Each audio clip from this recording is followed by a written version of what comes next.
Welcome to AKM channel అండి. ఈరోజు నేను మీకు స్పెషల్గా బజ్జీ చేయడం చూపిపోతాను. నేను రెగ్యులర్గా మనమైతే బజ్జీ శనగపిండితో చేసుకుంటాం. ఈరోజు నేను మినప్పప్పు పిండితో నేను బజ్జీ చేస్తున్నానండి. ఇది చాలా బాగుంటుంది కాబట్టి దీనికి వెరైటీగా ఉంటుంది. ఇది టేస్ట్ కూడా అద్దరిపోతూ ఉంటాయి. దీనికి కావాల్సిన పదార్థం ఏంటని చూపిస్తాను.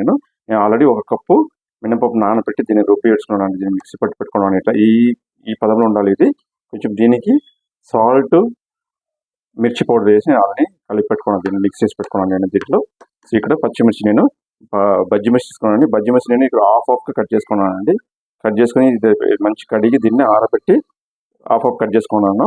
సో ఇది ఇంతే. నేను ఒక పావు కేజీ తీసుకున్నాను మిర్చి. మీకు ఇంత ఎక్కువ కావాలంటే ఎక్కువ తీసుకోవచ్చు. రండి ఎలా చేయడం చూపిస్తాను. సో ఇప్పుడు నేను ఆల్రెడీ స్టవ్ మీద కడాయి పెట్టుకున్నానండి. కడాయి పెట్టిన ఆయిల్ వేట్ చేసుకుంటున్నాను. వేట్ చేసిన తర్వాత మీకు బజ్జీ డిప్ చేసి మీకు నేను చూపిస్తాను.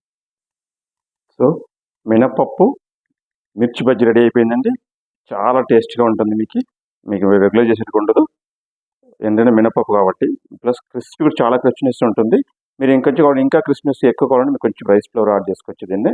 సో మీరు ఇలాగే ట్రై చేయండి. ట్రై చేసి టేస్ట్ ఎలా ఉంది నాకు కమెంట్ చేయండి. నా ఛానల్ సబ్స్క్రైబ్ చేయండి, లైక్ చేయండి, షేర్ చేయండి. Bye bye.